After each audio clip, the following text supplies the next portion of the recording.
Hey there, you wonderful listeners. I have a question for you. Do you want to make a podcast? Well, Spotify's got a platform that lets you make one super easily and then distribute it everywhere and even earn money all in one place and for free. How can you beat that? It's called Spotify for Podcasters. And here is how it works. Spotify for Podcasters lets you record and edit podcasts right from your phone or computer. So no matter what your setup is like, you can start creating today. Then you can distribute your podcast to Spotify and everywhere else podcasts are heard. Video podcasts are also available on Spotify. And when you want to take conversations with your fans to the next level, there are Q&A and poll options available, and those are the best way to get them talking. With Spotify for Podcasters, you can earn money in a variety of ways, including ads and podcast subscriptions. And best of all, it's totally free with no catch. Ever since I've discovered Spotify for Podcasters, it has made doing my shows like the Steam Machine Podcast, Yabs Pod, and the JRPG Report much, much easier to do. Like being able to just go on there, record them, upload it, boom, it's done. I don't have to pay for a site service to host or anything like that. It's fantastic. So I highly recommend that you give it a try. Download the Spotify for Podcasters app or go to www.spotify.com/podcasters to get started today. This week on the Steam Machine Podcast, I send Snood, please respond. Cue the music.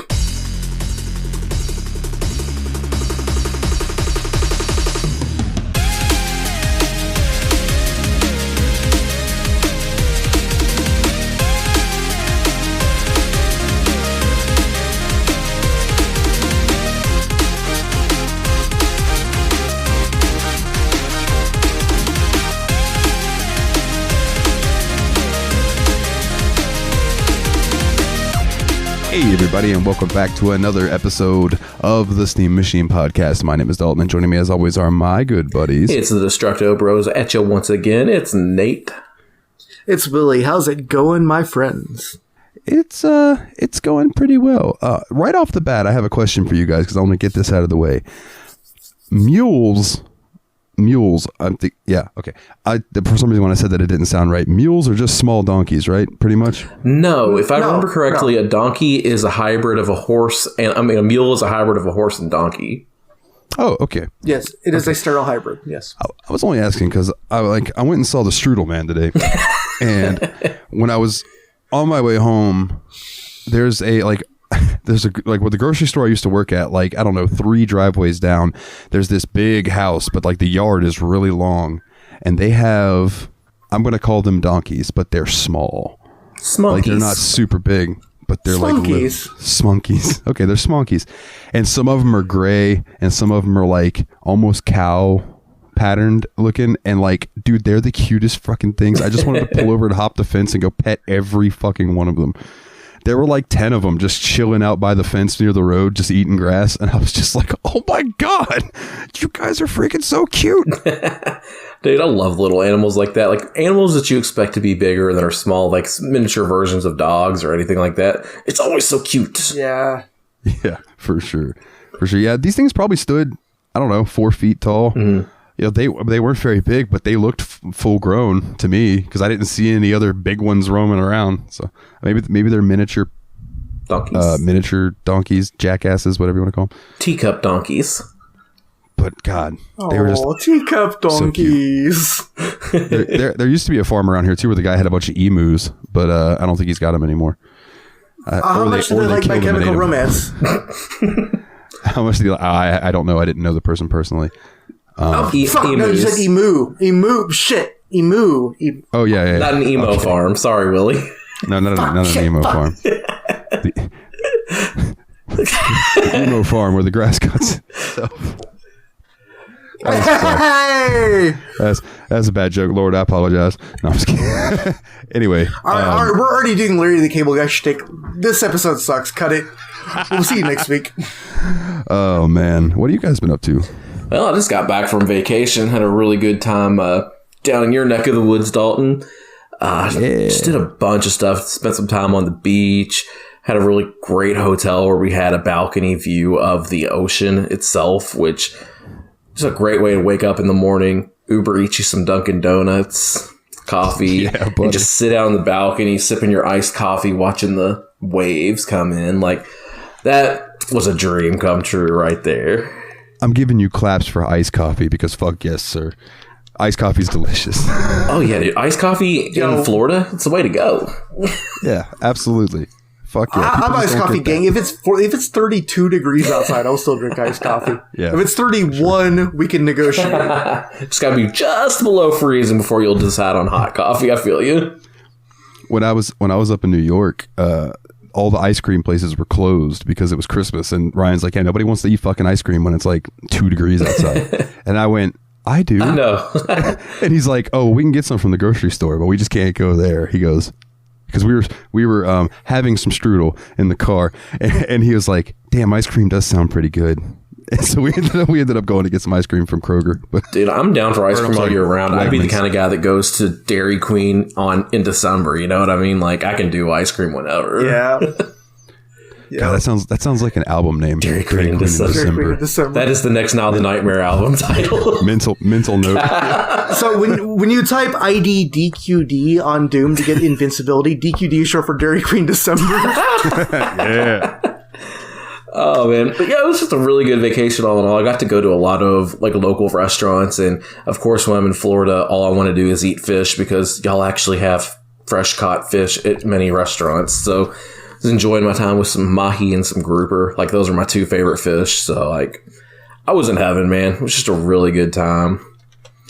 This dude is a known grouper groupie. I am a grouper groupie.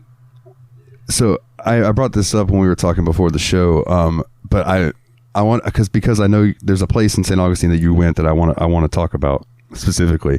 But the place you didn't go, because I was like, I would recommend this, but I don't know how, like a romantic getaway going to this place at the Torture Museum. Yeah. Right.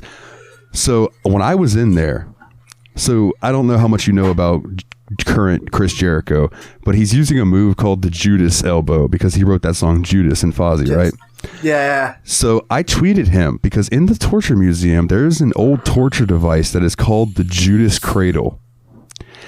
And I tweeted him a picture of it and I said, dude, this is what you should call the walls of Jericho now, is the Judas Cradle. Oh, shit.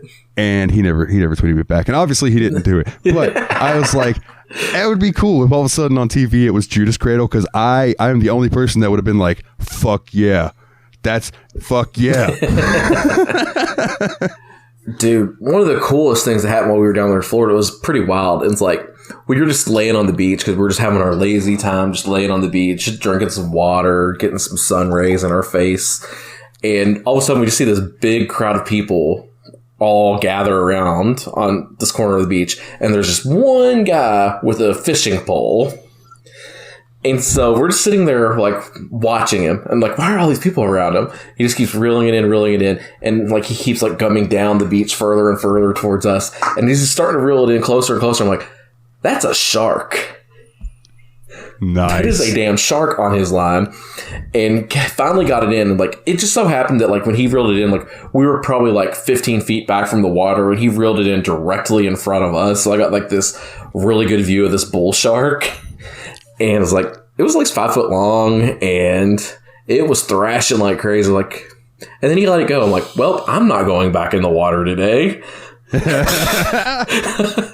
Man, I've seen like drone footage and stuff flying over the beaches in Florida and California, and there are people swimming, and like 10 feet away from them is a shark swimming around, and you just never know it. I know, and that's so terrifying to me. It is. It honestly is, and like the fact that those sharks will come up to right to where you will be, like my wife, she like I said, she lived in South Florida growing up, and like she had a teacher that only had one arm because it was in a shark's mouth at one point, and the only reason he escaped because he kept punching it in the face, and he was able to get away with just one less arm, but still here. So that's a win, right? And to further spread the ridiculousness of Florida, I personally know 2 people who have been bitten by a shark. So yeah, was it the same shark? I don't know. That's a good question. But my one buddy got bit by a shark, and then like a year later he got hit by a car, and then like 6 months later he rolled his truck. So I'm just starting to think he's just bad luck. Yeah. Yeah, and so that was just such a crazy situation seeing the shark, and like all this fun stuff in Florida just kept happening, man. It was just like a really good time. Like I was bummed that I didn't get the chance to meet up with you at all, but like you know how when you're on vacation mode and things just keep coming up. Oh, bro, it's a whole thing. No, I get it. Yeah. That's why when I first brought it up, I said, dude, if there's any free time, let me know, because I absolutely know how that goes. There's a place. I think I brought this up to you a little bit off the air, but there's a place in St. Augustine that's called Beachcomber. It's one of my favorite restaurants. It's like right on the beach, and they're super cool. Like I took a girl there one night, and it was right at closing time, and we had our drinks and our food and stuff, and then I said, "Hey man, is it cool if we leave our truck parked in the parking lot and then go sit on the beach for a while?" And he was like, "Oh yeah, dude, just don't leave it there overnight and you'll be fine." I was like, "Cool." So we went out and sat on the beach, and it's beautiful. I don't know if you got a chance to go sit out there at night, but it's like so peaceful. Like all you hear is the fucking waves. And then there was one person out there with a flashlight and a metal detector walking around, just like trying to find what they wanted for the day. But like, dude, I love that whole area. So like, you picked a fantastic place to go for vacation. Yeah, and it was just so fortunate. Like that the hotel room was just right there on the balcony with an ocean view. Like you couldn't have asked for a better time. And you know, I love Florida. Like my wife jokes that I transform into Florida Nathan when I go down there, that I'm just chilling, having a good time. Bro, you sent me a picture of you, and I was like, that motherfucker got off the plane and put on a Jimmy Buffett shirt immediately. I bet. he do got that Jimmy Buffett energy the moment he gets down there. I loved it, dude, because those shirts are so fucking comfortable. God, People say what they want about them. They're so fucking comfortable. Oh, they really, really are, man. I love a Hawaiian shirt, man. Like, I wish I had an excuse to wear Hawaiian shirts more often. So we have to bring up the restaurant that you ate at. Oh, yeah. Yes, dude. Yes. It's definitely a highlight, too. It's like, I saw it when I was driving in, and I was like, we got to go there while we're here, Kayla. And she was like, all right, we will. And so we ended up going there. It's this restaurant called Taco Libre, which was a luchador-themed Mexican restaurant. And I'm like, if there's anything more Steam Machine than that, I don't know what it is. Right? Especially since we had just played Guacamelee recently. Yeah, like this place was awesome. Like it had the sign was like a giant luchador mask, and you go in and there's like paintings of luchadors all over the walls. And for some reason, John Cena. I mean, that's okay. But like the menu was really good. They had like specialty tacos. I got one called the shroom taco, which had like chicken, mushroom, and then 2 types of cheeses on it. And it was just delicious, along with a chimichanga. It was just such a good restaurant, but it was just so great seeing all the luchador stuff everywhere. It was just like, man, that was like meant to be for me to go there. And What's fantastic about that is I didn't know that place existed, so now I have a new place to go try next time I'm in St. Augustine. Yeah, the food was really good, too. I loved the decorations you showed us, though, dude. That was so awesome. Like, all the pictures. Obviously, there was the John Cena and the Becky Lynch and all that, which is hilarious, but fucking, like, all the cool pictures of, like, Rey Mysterio, Mystico, fucking, like, older school, like, luchadors, and then, like, the fact that then they did that and then the menu didn't get weird and gimmicky with it either. Yeah. Like, because the menu could have just been like, oh, this is El Vampiro Fajitas. But no, instead it was just like, no, here's some Mexican food because food is good. Yeah. I know you're not much a golfer, but if you would have been, like, so not far from St. Augustine is the World Golf Village, is what it's called. It's probably like a 30 to 40 minute drive. If that, actually. Anyways, but there's a restaurant there. I'm sorry, when you said, I know you're not a golfer, I thought you were doing a reference to The Big Lebowski. Oh, obviously you're not a golfer. Yeah. When he holds up the bowling ball, yeah. No, but that's brilliant. I love that scene. But I don't know what just triggered this in my head. I guess talking about the restaurant, which I do have another comment about.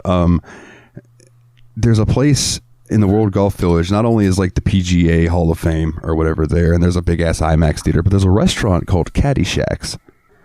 And I don't know if it's a singular restaurant or if it's a little chain, but it's owned by the Murray brothers. And you go in there and there's a bunch of fucking memorabilia from like Caddyshack and those movies and stuff. It's really interesting. I do not know what sparked that fucking memory in my head, but yeah, it's a cool restaurant. Nice. there's one more thing that I really wanted to do. Like, we thought about doing it, but we were like, I am not in shape enough to do this right now. Let's come back in a couple of years and do this again. But like, there's this tandem kayaking thing you can do at this place. It's a little bit like, I think it's like an hour outside of St. Augustine at the Guanatolamato Matanzas National Estuarine Research Reserve. And it's like this really cool kayak trip. Like we were watching some YouTubes of people doing it, and like alligators, turtles, like all the cool wildlife. There's manatees down there, like just something we would love to do. And like, if this was like me 3 years ago, I would have been in shape enough to do it. But thanks, Rona. Man, fuck some alligators. Like swamp kitties, they're cool and all, but like, I want them to keep a distance from me. The one I found in my backyard that time was only like 3 or 4 feet, so that wasn't so bad. But like, those fuckers get big. No, dude. they're absolutely horrifying. I love them. I used to do like canoeing and kayaking in Boy Scouts, and we'd be going down Ichituckney and stuff. Which, by the way, if you ever come to Florida and someone tells you that they call Ichituckney Itch Me Touch Me River, they are full of shit, or they're just a college kid from Gainesville and don't know what the fuck they're talking about. Okay, anyway. That sounds kind of racist, man. Like, oh, we found this word that's funny because it's an Indian word, but we're going to say it like it's a nasty English phrase. Yeah. Fuck you. Yeah. But yeah, you'd see alligators and stuff, and it would be like, oh, let's just keep going. Dude, I saw a gar. Oh, God, yeah.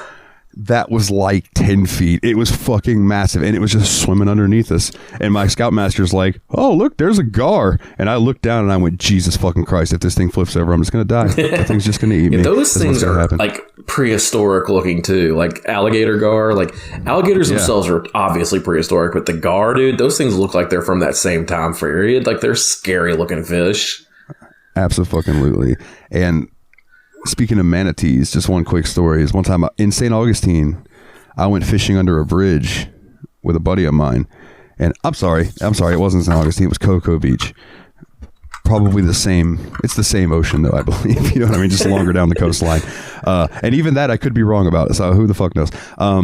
Anyway, we were fishing off the bridge, and all of a sudden I was like, oh shit, and I reeled in my line and got them to reel in theirs, because there was just like 2 or 3 manatee just came swimming by. And I didn't want to hook them or anything, you know what I mean? So, but it was just so cool sitting there and watching them. And I'm just like, man, how the fuck do sailors think you guys are mermaids? Yeah. How the fuck did Christopher Columbus decide to fuck one of you? Like, what in the absolute fuck? But yeah, whatever. But they're so cool. They're so majestic looking. Oh, yeah, and they swim awesome. so slow that they like have algae and stuff that grows on them because they just don't move all that fast. Yeah, they're like the sloth of the marine world. Yeah. Fucking wonderful. But yeah, I'm gonna have to go check out that Taco Libre. I keep wanting to call it Tacos Luchos, but I'm like, that's not right. The Taco Libre. But yeah. So Willie, what have you been up to this week? Anything interesting? So while he was on vacation, I actually went to his house in Middle Tennessee and watched his stupid ass dog. I don't know if you know this, but some dogs just fart and burp a lot. But she does it like it's her freaking job. It's amazing. Yeah. But like, absolutely, aside from that, just the coolest dog. Just absolute wonderful person to be around. Just chill as heck. So, you know, I mainly just hung out around there. Ate a lot of frozen food and some fast food in the joint. And had a really good time. Got to clear my brain. You know, I had nothing else to do that whole time. Nate compensated me for that time in such a way that I did not have to worry about work. So I could spend that time actually thinking about like plans and cool shit I wanted to do in the near future and all that. So like, I don't know, it did a lot of really good stuff for my mental balance. And I really enjoyed it. Yeah, I'm glad to hear that, because it was definitely doing me a big favor too. Because like, I know when we mentioned it a few weeks ago that my other dog died recently, so like I really wasn't ready to leave her alone for any extended period of time.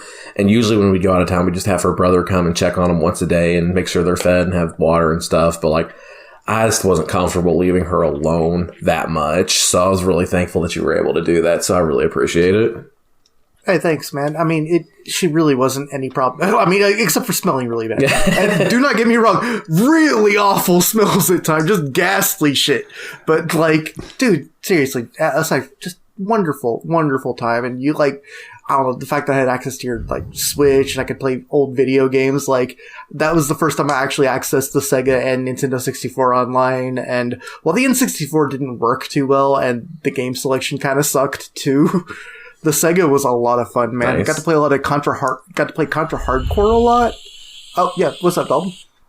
I was incredibly disappointed that the Genesis collection did not have Comic Zone. That was the one game I was going in there to play, and I was like, no, it's not there. I guess I'll play Phantasy Star 4. What the fuck? I mean, hopefully that's one they'll add, because you know they like to slow drip the release of some of these games. Like, did you notice that the only Sonic game in the Sega collection was Sonic 2? I'm like, they're gonna slow drip some more out for sure. But and 2 is also the best. 2 is the best Sonic game too, so I can understand why they would put that one on. So, but like fucking like I mainly played Castlevania Bloodlines and fucking.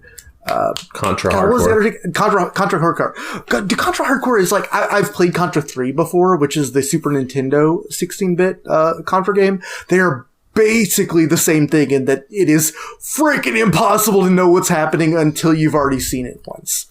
Like, seriously, go in there and play like 10 games of Contra Hardcore or 10 games of Contra 3 if you've never played them before. You will not know what's happening until you've been killed by it every time. I got Bloodlines was pretty good though. I haven't played either of those. I did play some of the Sonic 2 because Sonic 2 is the first Sonic I ever owned on Game Gear back in the day. And Sonic 2 for Game Gear and Sonic 2 for Genesis are completely different games, I believe. Yeah, the one on Game Gear was way harder to play than the one that's on Genesis because I could actually see what was going on and stuff. But man, that one riff, I want to learn it on guitar. That oh yeah, the chemical plant. It's so fucking groovy, bro. So dude, good. the music for the 8-bit or 16-bit Sonic games is so good. I mean, there's some good ones in the 8-bit Sonic games too, but the 16-bit Sonic games are just, and Sonic 2 was like probably the best. But also fucking, I played Toe Jam and Earl for the first time. Like when I grew up with them, I was like, yeah, this doesn't look interesting to me. I don't get what Toe Jam and Earl's all about.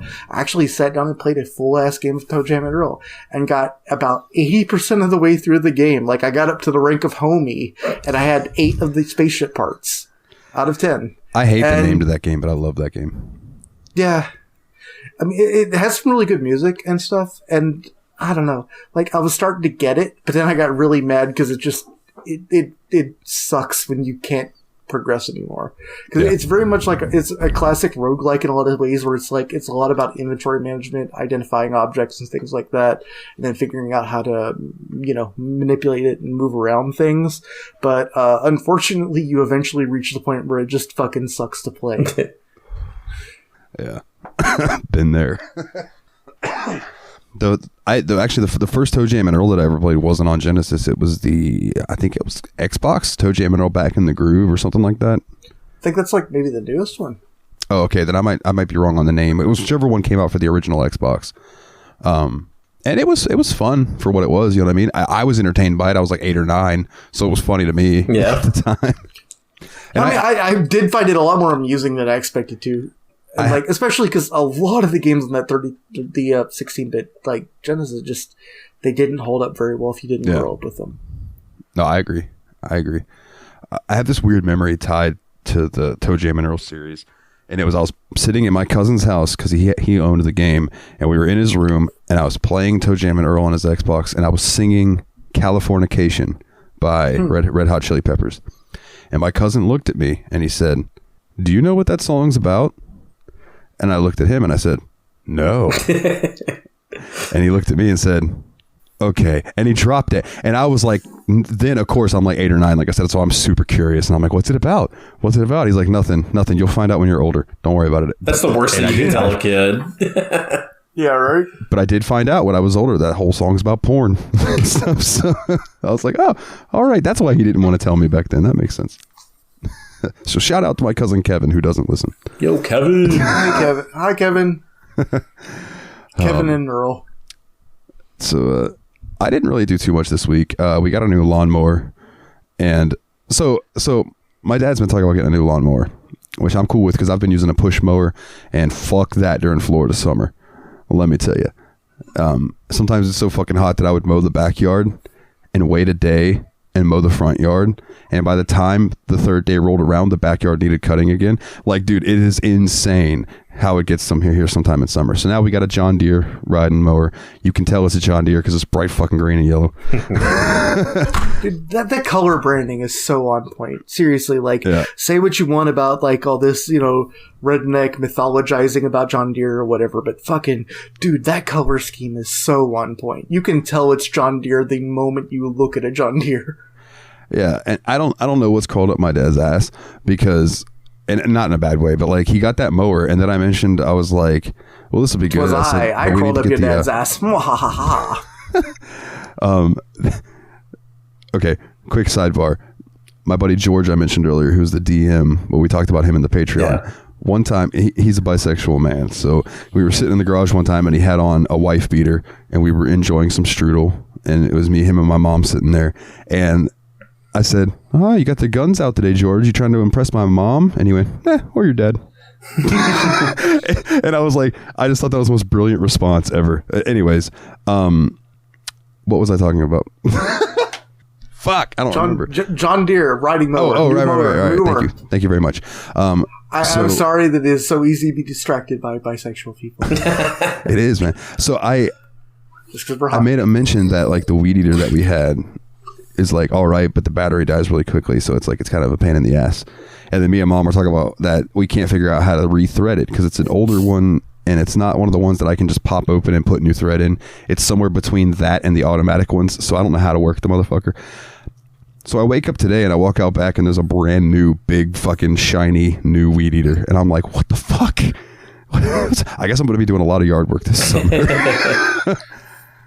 But other than that, I deleted Septimus, the mod pack that I've been playing. I'm going to wait for Septimus 3 to come out for Skyrim stuff, by the way. It's the Skyrim chat. Because I kept running into some bugs in Septimus that were persistent, and it was bugging the shit out of me. No pun intended. So there's a new mod pack out that I'm trying called Wildlander. And it basically takes Skyrim and turns it into an actual RPG game. So like, for instance, let's see, you have to eat, you have to drink, you have to worry about being cold and things like that. You have to... I don't know about that survival type shit. It seems like it just adds a bunch of fucking... I'm sorry, continue. So they also added to where like some of your skills and stuff start at 0. Like everything, you're not good at everything. And it takes work to raise your skills up. There's some kind of mod that gives everybody a name. So even like people who run at you that would normally just be like named Hunter, like they have a name and stuff, which I think is a nice little touch. Hunter could be a name. But there's just like a lot of role playing elements to it, where like especially like with the stat building, and you don't heal unless like you apply like a healing potus or you drink a health potion and stuff. Like you don't just magically heal. Your stamina recharges at an incredibly slow rate. Like you have to like chill, and like after you've drained your stamina, you got to like hang out, sit down for a minute, and your guy's stamina will come back up and stuff. So it just kind of makes the game more realistic-esque. It's more like an RPG set in a fantasy world, as opposed to whatever. Like I can actually turn dragons off if I wanted to in this version. But I'm not gonna. But I might set them to only spawn at the walls. That way they don't just randomly come out of the sky and kill me because... Oh, go ahead, Willie, before I finish up. I'd like to turn dragons on. Damn it. Oh, in human form, or you just want to get completely destroyed by a big old... let's not go. I'm not saying I wouldn't like to get completely destroyed. As I was saying that, I was like, oh, never mind. Let's not. But the other thing that I find really interesting is like... damage like fucking counts, bro. Like your armor and stuff matters, because I got jumped by somebody. Like, so you get little choices of how you want to start, and you can choose the original opening if you want, but I went with a like crossing the border at Helgen, but not the original style. So I'm just walking up, and I came upon these two bandits that them together fucked me up. Like I died twice to them, and I never die in Skyrim. Yeah.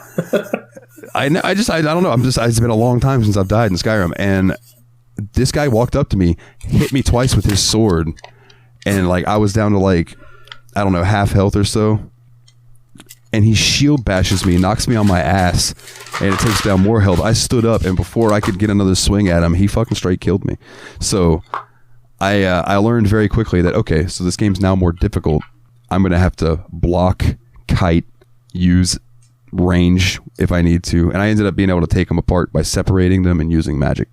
But, oh boy. So it's like a new learning experience, like a whole new game for me. It's nice. Yeah. I like that as an idea though, because it makes it kind of more like almost a Dark Soulsy type action RPG combat situation where it's like you have to manipulate the elements you're given because otherwise you're going to get completely wrecked by the game stats. Like that's cool as hell to me. So, and here's one other thing. I didn't choose blacksmith as a stat that I start with some points in. So my blacksmithing is at 0, which means I can't make anything. Like I can't go. You can't even make a poop. I can't craft the simplest of anything. So I am now like on the hunt in the game to figure out how to get a couple points into blacksmith so I can make a dagger or something to start building that skill up. And I think I have to befriend a blacksmith and then ask them to teach me how to blacksmith. See, it kind of reminds me of like Greg Tech or other similar like Minecraft like big tech engine things where you have to like. It deliberately downgrades what you can do early on in the game to make it difficult to get into the higher tech trees. That would make sense. I don't know. I've just been really enjoying it, so that's what I've been pretty much playing in the free time. That and some Dragon's Dogma. Nice. Oh boy. Okay, gentlemen. I think it's about time for maybe some O-dubs. Let's do it.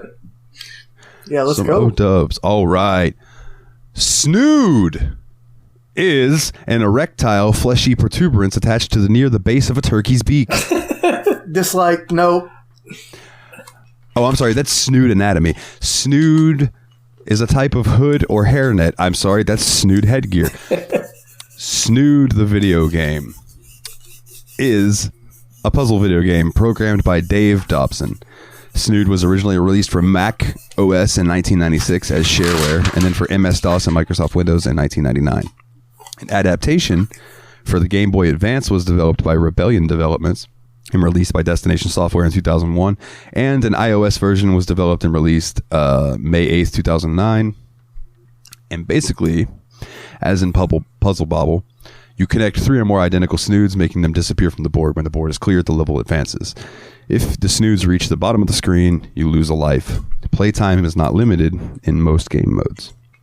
A sequel, Snood 2 On Vacation, was developed by Gravity Eye and released by Destination Software for the Game Boy Advance and the Nintendo DS in October 2005 and November 2005 respectively. And that's basically it. And then it goes into some gameplay and awards and stuff, which I'll cover some awards and stuff later. But yeah, had no idea this game had a sequel. That's interesting. I didn't know either. And that's another thing I want to touch on here in a little bit is the world of Snood, apparently. But so what were your guys' first experiences with this? Like, was this the first time you had ever played this? Yeah, dude, this is the first time I ever heard of it. Was when you started bringing it up a little bit ago, and then you were just like, all right, we're playing it for the show this week. I was like, yep, this is the first time I ever played it. Faux show. But when I saw it, I immediately thought it looked like a late 90s shareware, like Windows 3.1 game where you would like send in your request to get like the rest of the game unlocked. And it turns out it is that, even though it's still doing the same game monetizing status in 2022, which I think is just, that's beautiful. Mwah. Yeah. Yeah. I do want to, I'll start off with that. So like my first experience with the game was way back in the day. My dad's mom, living down in Alpha, Florida, which is near like Naples, Fort Myers, like that area of Florida. She had this on her PC and I played it a lot. And the only things that I remember being hidden behind a registry were using the aimer on anything other than easy mode. I'm sorry, on child mode. And then some of the harder difficulties were locked. And I think the puzzle mode was locked. But other than that, like, you didn't have a limit to how many times you could play a day or in general. Like, I don't know exactly how the fuck it works, but I noticed in this version, and I hate to shit on it right off the bat, but this is the one bad thing I have to say about this version of Snood on Steam, is that it's got that phone game mentality of it gives you 15 coins and you use those coins to play. And once those are gone, you either can only play child mode, which is free, or you can pay to get more plays. I don't know how many reset in a 24-hour period. I think it was like, I don't know, 3 or 4 or something. It was not a lot. And I'm just like, what the fuck? Because back in the day, that was not a thing. You could play that game all fucking day long, but if you wanted to do the extra stuff, you had to register. And I will say, the registry price has been the same since the 90s, as far as I remember. So kudos to them for not raising that price. And I might even pay that. You know what I mean? But just the paywalling, the amount of times you can play per day, kind of bummed me out a little bit. Yeah, I thought that was a really interesting choice because, like, I remember I started seeing that I was getting things in my Steam inventory. I was like, what are these little tokens I'm getting? Because I didn't even realize it was doing that at first. It's like, what are these tokens in my Steam inventory for this game? Then I realized, like, oh, I'm losing a token every time I play this game on easy or normal difficulty. Like, yikes. Yeah, and I mean, I didn't even catch that because I only barely played a few games on easy, but like, shit, like, I kind of do respect the fact that they held out to this ancient monetization scheme, you know? Like, it feels like they basically haven't advanced this game since, like, it feels like a Windows 3.1 game that only recently found out that Farmville existed. Yeah. And, like, there's no concept of the last 15 years of gaming here, which is strangely charming to me. Yeah. And like I said, like, if I had like $100, I might drop $8 to register or whatever it is. But I don't know. But overall, like, this game is another one of those instances of just like a warm nostalgia blanket around me. You know, it's very nice. I mean, you mentioned Bust a Move or Puzzle Bobble on the O-dubs, and like that's what this is. It is essentially that same game, but like the way that it determines how you're progressing is a little different too. Yeah, I thought that it was interesting. Like, in that era, there were a lot of people programming games like this for PC that were like games on console. You know what I mean? Like Puzzle Bobble and things like that. I don't think you could play those on PC. So I'm sure this guy was like, well, I could make a version of that and put it on computer and people would love it, you know? And love it enough that it was noted as like well enough loved that they got it ported back to consoles. Like there was a Game Boy Advance version of this game. Yeah. Yeah, which looks wildly different. I don't know if you guys got a chance to look at that clip I sent you of the Game Boy Advance play. No, I didn't get to look at it. I did briefly look at it. I was a little surprised that it did kind of use the same faces, though. Okay. That might have been a different version that I sent a video of then, because here, I'm going to send you guys real quick the cover of the Game Boy Advance version. And that's what the Snoods look like in the Game Boy Advance version. Oh, wow. Okay. They're similar, but different. Yeah. Yeah, they're like updated almost. But I don't know. There's something about the original way that the Snoods look. And again, it's probably because I played it when I was super young, so I just know those faces. Mm-hmm. But I love those little things. No, and I get that completely because, like you guys have both said, it reminds us of all of those shareware games that we had on our PCs when we were little that all had that weird kind of MS Paint-y graphic style. Like it holds up in a weird way that I think only people in our age range would understand. The feeling is like, if you grew up and you had like Game Empire discs and you grew up in like you played like Chopper Commando and you were like, oh shit, this is a good game. Like that is the kind of feeling that this game brings to I can't imagine it's like a Zoomer opening this game and being like, that looks cool. No, yeah, absolutely not. Dude, yeah, this is definitely of its time in a lot of ways, but holy shit. There's just some shit. I just read a little further into the O-dubs, and dude, the Snoods have names. Of course. Oh, I didn't realize that. Okay, so the blue Snood, his name is Jake. Now, you guys might have to help me with the pronunciation of the green one. The green one name is Midoribe, Midoribe. Midoribe? Hold on. Can you link me the page real quick? Yeah. Because it sounds like you're saying Midori, which is Japanese for green. I'll pop onto that real quick. It might be like Midori with BE on the end. But yeah. Yeah, Midori Bay. Yeah, Midori Bay. That's the green one. The gray one is Mildred. which of course it is. Because if any one of them does look like a Mildred, though. She really does. If any of them have an old lady name, it's definitely the gray one. I know the character you're talking about. That one does look like a Mildred. So the purple guy is Spike. The red one is Zod. He looks like a Zod, dude, for sure. Neo before Zod. And I think light blue shows up later. I don't remember if I saw light blue in my player. But light blue's name is Geji. Geji. Geji. And then the yellow one is, of course, named Sunny. Sunny D's. Sunny D's nuts. Sunny D's nuts. Beat him to it. Woo. But yeah, that's cool, man. I didn't realize they had names until just now, so I'm just like, what? This is news to me. I wonder if they got names later. Maybe. Did y'all play it long enough? Like, I didn't see this until medium difficulty, where it would have like this weird looking brick in your little launcher that didn't look like any of the snoods. But like when you shot it out, it happened to me one time, and now that I have a name for it. But basically, I shot it out, and it put 5 more Mildreds on my screen. Yep. Yeah, I had that exact. Yeah, because I was looking. I had never seen that before. So that is a new mechanic to me in Snood, which was just mind-boggling to me. So yeah, that absolutely stood out. I'm like, what is this little flashing looking medallion thing? And when I shot it and it just popped a line of Mildreds, I was like, well, that didn't fucking help me at all. No, and the worst part is I popped it on a Mildred, not knowing that. And so like then I had, and it didn't get rid of the Mildred. So now I just had 6 Mildreds together. Yeah.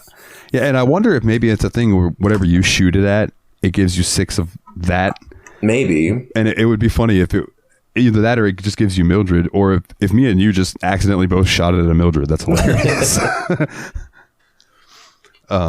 But yeah, man, like I ended up playing up to medium. I didn't get any further than that. I ran out of tokens. But it basically just progressively gets like I said to you guys, for lack of a better term, the map gets bigger. Yeah. Like there's more snoods. Did you win any on medium, Dalton? No. Okay. It's like I didn't lose until medium. Then medium was just like, haha, screw you, buddy. I lost a few times on easy because I would fuck up and get mad and just go, God damn it, and just click a bunch of times. Relatable. But no, I mean, it didn't really get stupid hard until medium. And I can only imagine like Armageddon and those ones like where it makes me want to register just to see how big that level is. Yeah.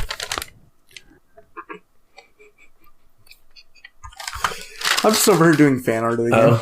Oh, okay. I was like, what? Snood Satan.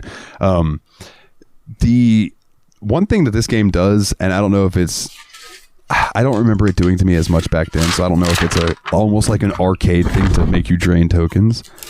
But there was a couple times I would shoot something and I would get rid of it. So like there would be like 4 snoods left on the screen, and say like 3 blue and a green. So it would give me a blue and I'd shoot it and get rid of the blues, and then it would give me like 4 more blues before it would give me a green again. And I was like, why? I felt like if the game was better managed, it would like not do that. But on the other hand, like there is a kind of a solution to that where it's like you can stack that one color on top of the existing one and hope that you can get enough of the bottom one to kill it. But, like, I don't know. It did feel like you were kind of leaning on RNG towards the end of the match. I mean, you can say that, but I feel like games like Dr. Mario did the same thing. Yeah. Except Dr. Mario didn't limit the number of pills you could have before you would just fucking die.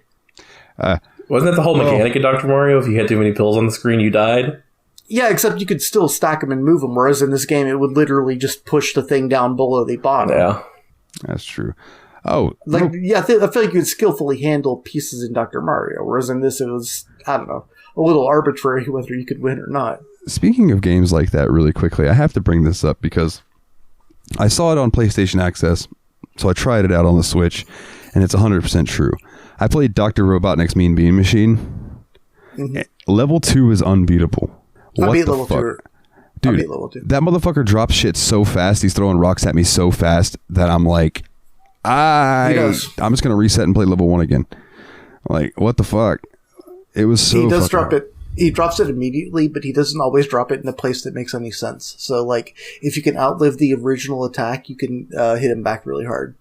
Okay, well, I did not I didn't beat the third guy though, so you know what made fucking it's not an easy game. Yeah, that game's hard as fuck. But anyways, so I am interested in the harder levels. Like I said, I might even after I do some yard work this week, which apparently I'm going to be doing a lot of coming up. I'm going to probably do the little registration because I think it's just a one-time thing. You just pay the $7.99 and you can access to all of it. Because I am interested, especially in the puzzles, like how they would do the puzzle levels or the adventure. There's an adventure like theme one, which would be cool to me. It's again like I liked those old shareware adventure games too that were just fucking weird. Yeah. Some awards though that this game got. Steve Wozniak, co-founder of Apple Inc., lists Snood as one of his favorite games. I guess that's a recognition, not an award. I mean, yeah, but it's Steve Wozniak. That is kind of an important name in the history of computers and all that shit. Like, that is kind of fucking crazy. Jupiter Media Metrics found in 2001 that Snood was the 9th most played game with 1.5 million unique users. This was most notable because most of the games on the list came from various versions of Windows, such as Solitaire and things like that. The addictive qualities of the game have been described in an article as Snood. At least it's not crack. In 2004, it received the Shareware Industry Award for the best action/arcade game. Snood has been used regularly by the Ronald McDonald House staff at Stanford University as a tool to teach seriously ill children. Teach them what? Yeah, that's exactly what I was just thinking. It has also been used as a palliative for patients who are undergoing chemotherapy, bone marrow transplants, and dialysis. Word? Snood be out there doing shit. Fucking good for you, Snood. Yeah, right. And it was also voted one of the top things on the web to make you happy, or one of the top 10 things on the web to make you happy by the Daily News in 2009. All right. So yeah, that's some Snood, man. Like, I don't know what else we could say about it other than like I said, I compared the versions of the Game Boy Advance and stuff, and it just looks way different.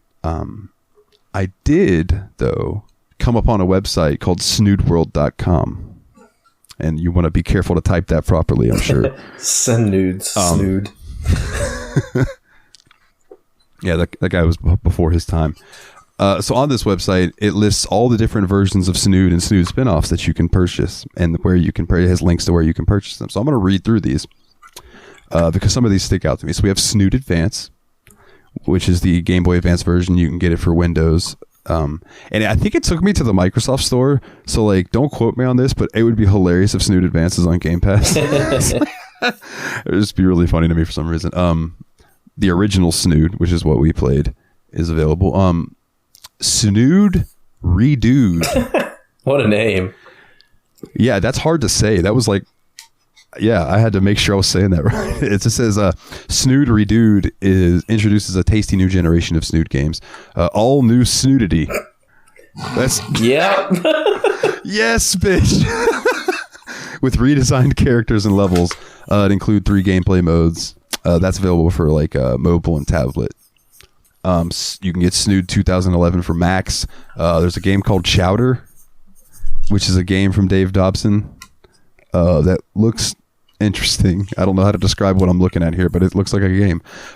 There's Snood Towers, which is a puzzle game that will test your intellect rather than reflexes. Snood Solitaire, which is just Solitaire with Snood characters on the cards.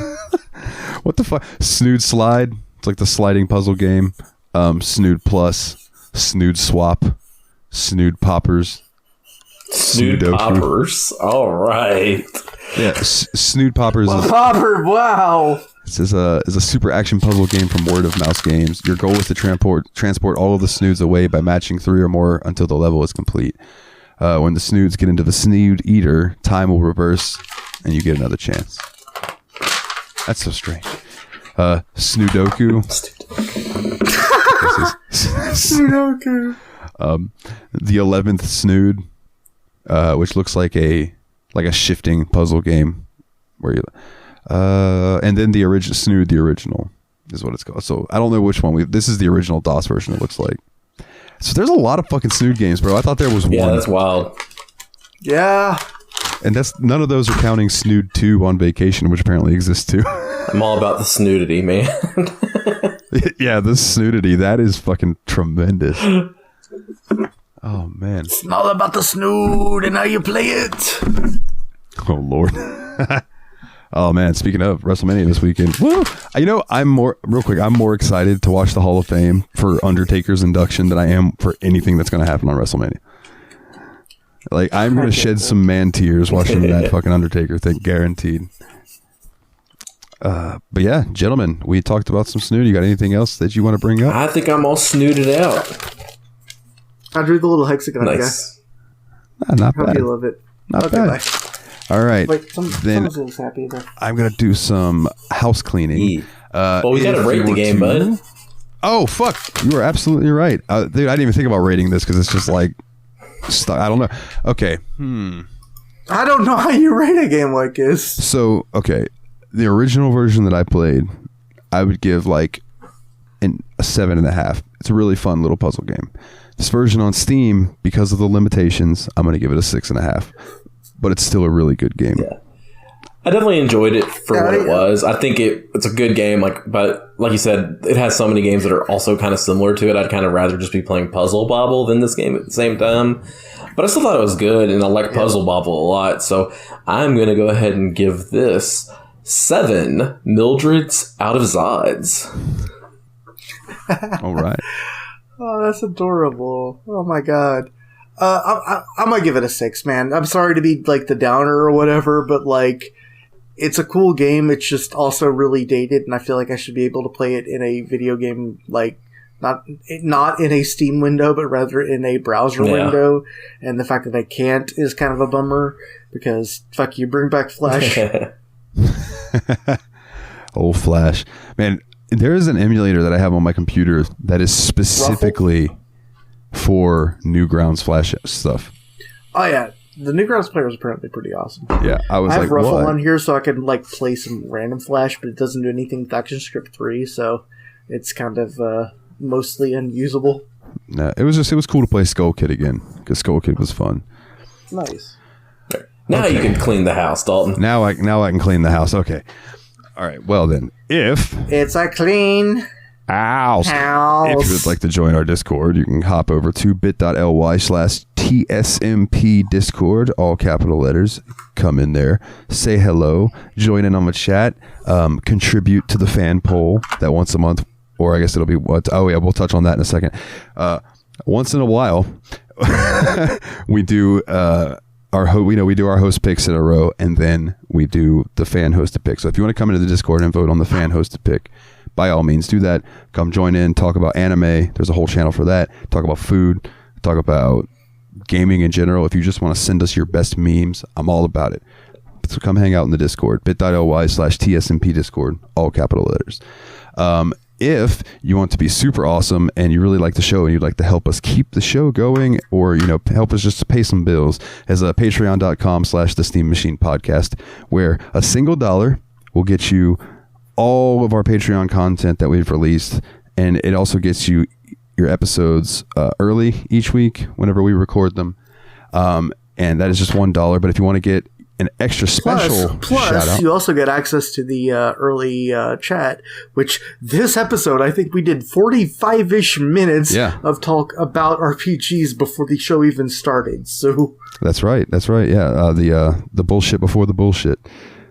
Or wrong show. No, I'm just kidding. But yeah, but if you want to do an extra special, if you want to be the extra special Patreon and you want to get your name read out on each episode, it's $10 a month.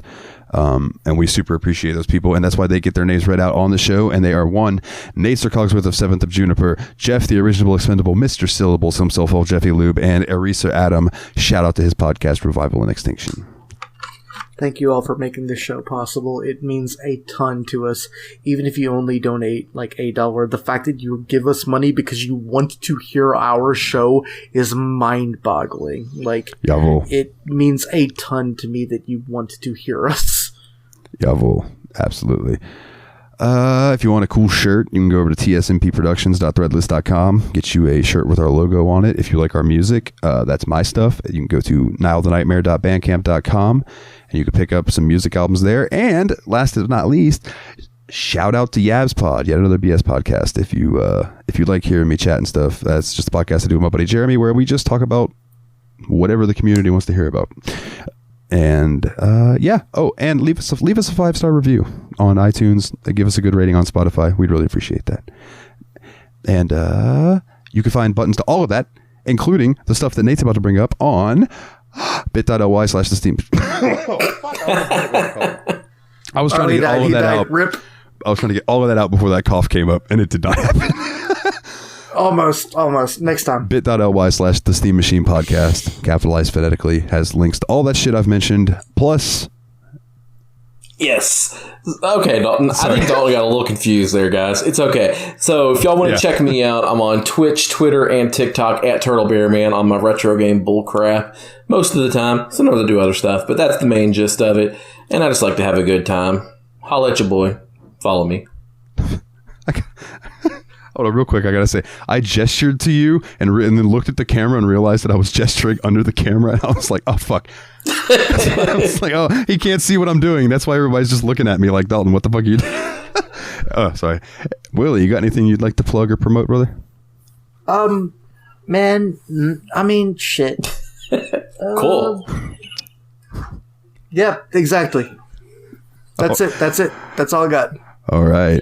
Well, for the destructive... Actually, no, I actually would like to plug something.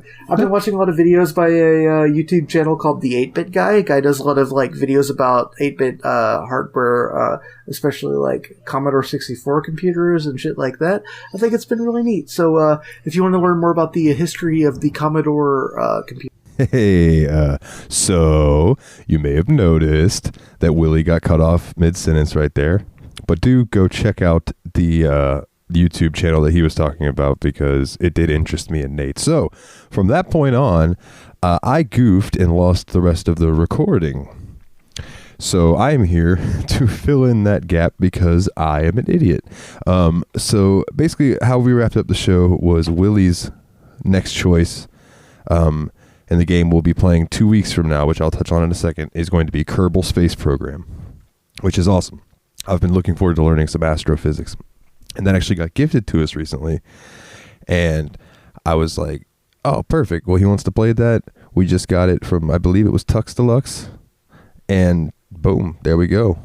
We're good to go. So we are also going to be moving the show to a bi-weekly format, because just with Nate's new job with scheduling, and just to relieve some stress of trying to pack these games into 1 week.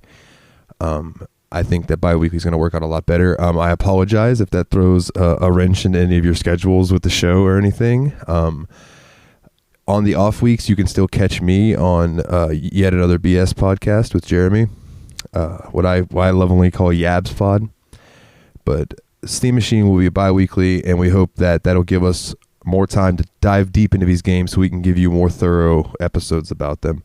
And not only that, that kind of opens it up to, again, we can start throwing in longer games because we don't have to worry about, time constraints and things like that. So I'm looking forward to it. I hope it ends up benefiting all of us, including you, the listeners, who we very much appreciate. And they're not here, but I know from Nate and Willie and myself, we just thank you guys for even being here to listen to us. So on that note, we will see you in 2 weeks with some Kerbal Space Program. As always, guys, take it easy.